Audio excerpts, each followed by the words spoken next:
আমাকে নিয়ে নোংরামি করতেছো, ঝামেলা নাই। ফ্যামিলিটাইনো না, যুদ্ধ অপরাধের সহযোগী রাজাকারেরা। এটা লাস্ট ওয়ার্নিং। আর যে চুপা শিবিররা এই সরকারে পদ বাগাইছো আর বিভিন্ন সুশীল ব্যানার খুলে পাকিস্তান পন্থা জারি রাখছো, তোমরা তোমাদের পূর্বপুরুষ রাজাকার আর দালালদের তুলনায় আরও অধিক ভুগবা। যারা বিতর্কের এবং গালাগালির লিমিট জানে না, তাদের আমি সহনাগরিক মনে করি না। পাকিস্তানপন্থীরা যেখানেই থাকবে সেখানে আঘাত করা হবে। আমৃত্যু। ঢাকা বিশ্ববিদ্যালয়ে এ রাজাকারদের আগে ঠেকানো হবে। যারা এদের জায়গা দিছে তাদের জন্য গত 50 বছরের তুলনায় অধিক জিল্লতি অপমান অপেক্ষা করছে। কথাগুলো পরিচিত মনে হচ্ছে? হ্যাঁ, ঢাকা বিশ্ববিদ্যালয় শিবিরের উদ্দেশ্যে মাত্র 4 মাস আগে গেল মে মাসে এসব কথাই বলেছিলেন তথ্য ও সম্প্রচার উপদেষ্টা মাহফুজ আলম। সে সময়ও তিনি ছিলেন বিরাট ক্ষমতাধর। দেশটা চলতই তার বুদ্ধি পরামর্শে, কারণ তিনি ছিলেন খোদ এই সরকারের প্রধান উপদেষ্টার মাস্টার মাইন্ড। কিন্তু যে মাহফুজ অন্যকে জিল্লতি অপমান অপদস্থ করতে চেয়েছিলেন, কালের পরিক্রমায় সেই তার জীবনেই নেমে এসেছে মহাজিল্লতি।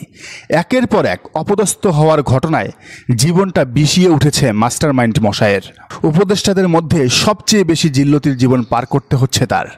কখনো জগন্নাথ বিশ্ববিদ্যালয়ের শিক্ষার্থীদের ছোড়া বোতলের জিল্লতি, সান্ডা মাহফুজ বোতল মাহফুজ স্লোগান, কখনো হাত থেকে কবুতর না উড়ার জিল্লতি, কখনো আবার তার শিষ্য বাগছাসের আব্দুল কাদের বাকের মজুমদারদের গো হারা হেরে যাওয়ার জিল্লতি। তবে এসব কিছুকে ছাড়িয়ে গেছে সবশেষ গতকালের ঘটনায়। লন্ডনে ডিমের আঘাতের জিল্লতিটাও কপালে জুটল তার। কিন্তু তার চেয়ে বড় জিল্লতির ব্যাপার হলো কি জানেন? এই ঘটনায় তার পক্ষে, মাহফুজের পক্ষে কেউই দাঁড়ায়নি। তার শুভাকাঙ্ক্ষীদেরও কোনো হইচই নাই, কোলাহল নাই, বিবৃতি নাই, প্রতিবাদ নাই, না অনলাইনে আর না অফলাইনে। প্রশ্ন উঠেছে, তবে কি বন্ধুহীন হয়ে পড়েছেন মাহফুজ আলম? সেটা তো হওয়ারই কথা, কারণ আল্লাহ তাআলা অহংকারীকে যে একদমই পছন্দ করেন না, আর অহংকার পতনের মূল। তো মূল ঘটনা হলো, লন্ডনের সোয়াস বিশ্ববিদ্যালয়ে আয়োজিত একটি সেমিনার থেকে বের হয়ে যাওয়ার সময় তথ্য ও সম্প্রচার উপদেষ্টা মাহফুজ আলমের উপর হামলা করেছেন আওয়ামী লীগের নেতাকর্মীরা। লন্ডনের স্থানীয় সময় শুক্রবার সন্ধ্যা 7টায় সোয়াস বিশ্ববিদ্যালয় ক্যাম্পাসের পেছনের রাস্তা দিয়ে হাইকমিশনের গাড়ি বের হলে গাড়ির উপর ডিম নিক্ষেপ করে তারা। এ সময় হাইকমিশনের কালো রঙের BMW গাড়ির সামনে শুয়ে পড়ার চেষ্টা করেন কয়েকজন, কিন্তু পুলিশের হস্তক্ষেপে তাদের সেই চেষ্টা ব্যর্থ হলেও তারা গাড়ির উপর ডিম নিক্ষেপ করেন। এর আগে গেল 25 আগস্ট নিউ ইয়র্কে বাংলাদেশ কনসুলেট অফিসে ঢোকার সময়ও হেনস্থা করা হয় মাহফুজ আলমকে। সে ঘটনা অবশ্য সামনেই আসেনি, অথচ গণ অভ্যুত্থানের নায়কের উপর এমন ঘটনার পর নিন্দার ঝড় বয়ে যাওয়ার কথা সারা দেশে, সোশ্যাল মিডিয়ায়, অনলাইনে, অফলাইনে, কিন্তু সেটির কোনোটি হয়নি। তো মাহফুজ আলম যখন একের পর এক অপদস্থ অপমানিত হচ্ছেন, ঠিক একই সময়েই দেশে সবচেয়ে বেশি সম্মানিত হচ্ছেন কারা জানেন?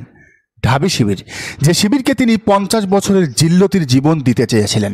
সাদিক কায়েম, SM ফরহাদরা এখন কোটি কোটি জনতার ভালোবাসা, আদর, স্নেহ, শ্রদ্ধার পাত্র। তাই তো আল্লাহ তাআলা নিজেই বলেছেন, তুইজ্জু মান তাশা ওয়া তুজিল্লু মান তাশা। আল্লাহ যাকে ইচ্ছা সম্মানিত করবেন, যাকে ইচ্ছা জিল্লতি দিবেন। মাহফুজ হয়তো ভুলে গেছেন এই আয়াত। তাই যে ক্ষমতা কেবল মহান রবের হাতে, সেই ক্ষমতা তিনি প্রয়োগ করতে চেয়েছিলেন নিজের ক্ষমতার দাপটে। একজন মাদ্রাসার ছাত্র হিসেবে তার জানা উচিত ছিল, জিল্লতি কিংবা ইজ্জত সবকিছু দেওয়ার মালিক একমাত্র মহান আল্লাহ, উপরওয়ালা। ছাত্র শিবির সেটাই পেয়েছে, আর বিপরীতে তার কপালে জুটেছে গজব। এখনো সময় আছে এই মাহফুজ কাদেরদের। এরা তওবা করে সঠিক পথে ফিরলে হয়তো কিছুটা সম্মান নিয়েই বাকিটা জীবন কাটাতে পারবে, নয়তো ঘুরে ফিরে ওই অসম্মানের ঘানিই টানতে হবে আজীবন। দর্শক, আপনার কি মনে হয় জানান কমেন্টের ঘরে। আর এই চ্যানেলে নতুন হলে অবশ্যই সাবস্ক্রাইব করে বেল আইকনটি বাজিয়ে রাখুন।